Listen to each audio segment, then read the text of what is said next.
Plane Kalahari মরুভূমির ওপর দিয়ে যাচ্ছিল।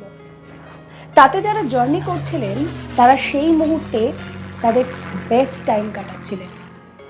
আকাশ থেকে মাটিতে বন্য জীবন এবং মরুভূমির সৌন্দর্য তারা উপভোগ করতে করতে যাচ্ছিলেন। আসলে এই দৃশ্য কেবলমাত্র সৌভাগ্যবান মানুষই দেখতে পায়। কিন্তু এই জার্নি তাদের জীবনের সবথেকে বড় দুঃস্বপ্ন হতে চলেছে তা তারা কিছুক্ষণের মধ্যেই টের পেয়েছিলেন। কালাহারি মরুভূমির যেখানে মানুষের কোনো রকম কোনো বসবাস নেই, সেখানে তাদের বিমানটিতে সমস্যা দেখা দেয়। পাইলট বিমানটিকে সেই সময় ক্র্যাশ ল্যান্ড করতে বাধ্য হন।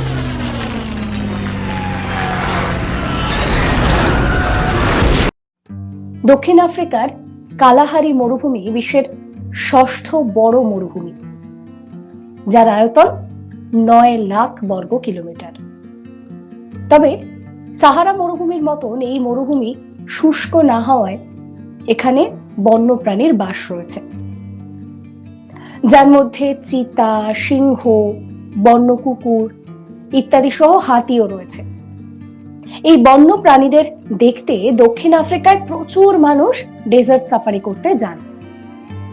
এই মরুভূমি এত বড় যে দক্ষিণ আফ্রিকার 3টি দেশ এটিকে ভাগ করে নিয়েছে। তারই মধ্যে গ্যাবরনে এক কুরিয়ার কোম্পানির কার্যনির্বাহী প্রধান তিনি একটি প্রাইভেট প্লেন ভাড়া করেছিলেন, যার কথা বলছি, তার নাম কার্ল ডুপ্লেসি। তিনি তার বন্ধুদেরকে একসঙ্গে নিয়ে কালাহারির অসম্ভব সুন্দর দৃশ্য দেখতে যাচ্ছিলেন। ভ্রমণ করার পাশাপাশি একটা ব্যবসায়িক ইভেন্ট কভার করাও তাদের একটা উদ্দেশ্য ছিল।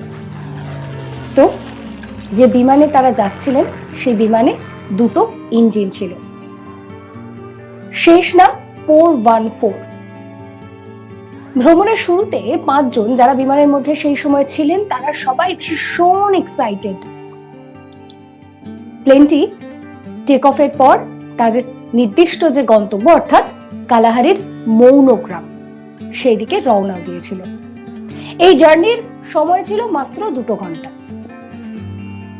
বিমানে ওঠার সময় থেকে ওই বিমানের এক যাত্রী যার নাম লেলেন, তিনি ভীষণ নার্ভাস ছিলেন, কারণ এটা তার কাছে প্রথম প্লেন জার্নি ছিল। জার্নি শুরুর 1 ঘন্টার মধ্যে তিনি অদ্ভুত একটা দৃশ্য দেখতে পেলেন, যা কিন্তু পুরো সময়টাকে বলা যেতে পারে পাল্টে দিয়েছিল। তিনি দেখেন যে বিমানের একটি ডানা থেকে তেল বেরোচ্ছে। প্রথমে তিনি বিষয়টাকে খুব একটা পাত্তা দিতে চাননি, ভেবেছিলেন যে হতেই পারে এই ধরনের ঘটনা, যেহেতু তার কোনো এক্সপিরিয়েন্সও নেই এর আগে। এরপর তিনি তার হাজবেন্ডের সঙ্গে বিষয়টিকে শেয়ার করেন। বিষয়টা পাইলটকে জানানো হলে তিনি বিমানের ইঞ্জিন বন্ধ করে দেন।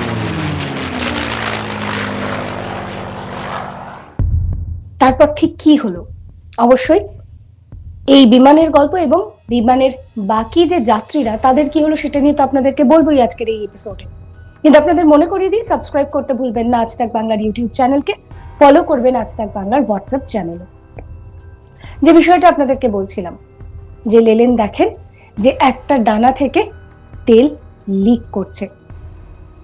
বিষয়টা যখন পাইলটকে জানানো হয় তখন তিনি বিমানের একটা ইঞ্জিন বন্ধ করে দেন, আর সেই সময় আরো বেশি পরিমাণে তেল লিক হওয়া শুরু হয়। কিন্তু পাইলটের কনফিডেন্স ছিল যে এখানে আরো একটা তো ইঞ্জিন রয়েছে, তাই হয়তো সার্ভাইভ করে যাওয়াটা খুব একটা কষ্টের ব্যাপার নয়। কিন্তু কালাহারির ওয়েদার তো প্রচন্ড গরম, বাতাস শুষ্ক, তাই বিমানের সঠিক উচ্চতা বজায় রাখার জন্য 2টো ইঞ্জিনেরই দরকার। প্লেনটা সেই সময় ধীরে ধীরে নিচে নামতে শুরু করে। পাইলট যখন কন্ট্রোল টাওয়ারের সঙ্গে রেডিওর মাধ্যমে যোগাযোগ করতে যান, কোনো রকম কোনো লাভ হয়নি, কারণ সেখানে কোনো রকম কোনো সিগন্যাল নেই। এখন প্লেনটিকে বাঁচানোর একটাই উপায় ছিল, তাকে কোথাও একটা অবতরণ করতে হবে। প্লেন তখন একেবারে খুব যে বেশি উচ্চতায় ছিল তাও নয়। এই পরিস্থিতিতে দাঁড়িয়ে পাইলটকে একটা ল্যান্ডিং স্টেপ নিতে হয়, কিন্তু ল্যান্ডিং স্টেপ নেওয়ার মতনও জায়গা ছিল না। চারিদিকে ছোট ছোট পাথর আর ঝোপ, আর মাঝখানে কিছু নেই, কোনো সমতল জায়গায় নেই। পাইলট সবাইকে একটা পজিশনে এসে ঝোপের মাঝখানে ক্র্যাশ ল্যান্ড করে। এরপর কি হলো সেটা অবশ্যই আপনাদেরকে বলবো, কিন্তু তার আগে আপনাদেরকে বলি যে এরকম আরো একটা প্লেনের গল্প রয়েছে যেখানে প্লেনটি জার্নি শুরু করার কিছুক্ষণের মধ্যে বড়সড় দুর্ঘটনা ঘটে যায়। যে যাত্রীরা তাতে ছিলেন তারা সার্ভাইভ করার জন্য সহযাত্রীদের মাংস পর্যন্ত খেয়েছিলেন। কিভাবে তারা সার্ভাইভ করেছিলেন আর সেই প্লেনের গল্প জানতে গেলে আই বাটনে লিংক দেওয়া আছে, অবশ্যই সেখানে ক্লিক করে আপনারা ভিডিও দেখতে পারবেন। ভিডিও ভালো লাগলে লাইক করবেন, শেয়ার করবেন। তো যে গল্পটা আজকের প্লেন নিয়ে আপনাদেরকে বলছিলাম, যাত্রীরা বুঝতে পারছিলেন যে প্লেনটা কিন্তু মাটির কাছে ভীষণভাবে নিচে নেমে এসেছে। তারা একটা জিনিস দেখতে পেয়েছিলেন যে জন্তু জানোয়াররা তারা পালাচ্ছে। কিছুক্ষণ পর তারা যখন জ্ঞান ফিরে পান, দেখেন চারিদিকে শুধুমাত্র ধোঁয়া আর আগুন। কারো হাত পুড়ে গিয়েছে, তো কারোর ফুসফুস মারাত্মকভাবে ক্ষতিগ্রস্ত হয়েছে, শ্বাস নিতে পারছেন না। সেই সময় ওই এক যাত্রীকে, যার ফুসফুসে চোট লেগেছে, তাকে প্লেন থেকে কোনো ক্রমে নামিয়ে গাছের সঙ্গে সোজাভাবে দাঁড় করিয়ে দেওয়া হয় যাতে সে একটু হলেও নিঃশ্বাসটা নিতে পারে। বাকি তিনজনের খুব একটা গুরুতর আঘাত লাগেনি। তারা সবে মাত্র নিজেদেরকে সামলানোর চেষ্টা করছে, আর তখন ঘটলো আরো একটা বড় সড় বিপত্তি। যে তেল লিক করছিল সেখান থেকে এই বিস্ফোরণ হয় আর পুরো প্লেনটা জ্বলে পুড়ে ছারখার হয়ে যায়। একটা জিনিস আপনাদেরকে মাথায় রাখতে হবে যে প্রত্যেকটা বিমানের একটা করে জরুরি ট্রান্সপন্ডার থাকে। রেডিও যদি খারাপ হয়েও যায় তাতে কি, এই ট্রান্সপন্ডার বলে দেবে বিমানটা কোথায় রয়েছে। পাইলটের মাথায় যখন বিষয়টা আসে, তিনি দেখেন যে এই বিমানটিতে কোনো রকম কোনো জরুরি ট্রান্সপন্ডার নেই। ব্যাস, পায়ের তলা থেকে মাটি সরে যায় সবার। এর সোজাসুজি অর্থ যে এই মরুভূমিতে তাদের অবস্থান কেউ জানে না। কালাহারি মরুভূমির একেবারে জনশূন্য এলাকায় ওই 5 জন আটকে পড়েছেন। তাদের কাছে খাবার তো দূরের কথা, জল পর্যন্ত নেই। আহত 2 যাত্রীকে হাসপাতালে নিয়ে যাওয়া তখন ভীষণ দরকার। সবাই তখন আশা করছেন যে উদ্ধারকারী দল এসে তাদেরকে রক্ষা করবে, কিন্তু বাস্তব যে পুরোটাই আলাদা। উদ্ধারকারী দল তখনই তো আসবে যখন তারা জানতে পারবেন যে এই ধরনের কোনো দুর্ঘটনা ঘটেছে।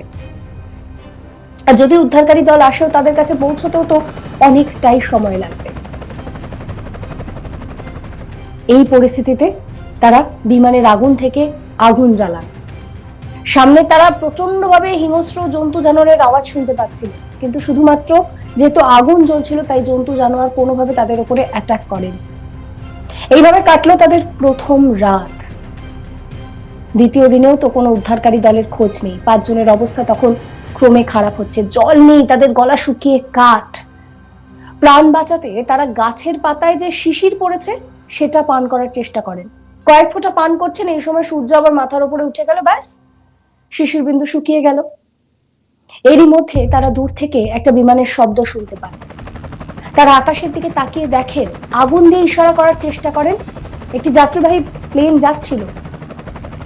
কিন্তু না, তাদের সমস্ত চেষ্টাই বৃথা, কারণ এত উচ্চতা থেকে তাদেরকে লক্ষ্য করা এক প্রকার অসম্ভব। যত সময় এগোচ্ছে তারা যেন নিজেদের মৃত্যুকে কাছ থেকে দেখতে পাচ্ছে। তারা বুঝেছিলেন যে এখানে থাকলে হয় তারা খাবারের জন্য মারা যাবে, আর না হলে বেরোলে জন্তু জানোয়াররা তাদেরকে খেয়ে নেবে। কিন্তু কার্ল এবং পাইলট তারা এই বিপজ্জনক পরিস্থিতি মাথায় রেখেও সাহায্য চাওয়ার জন্য বেরোন।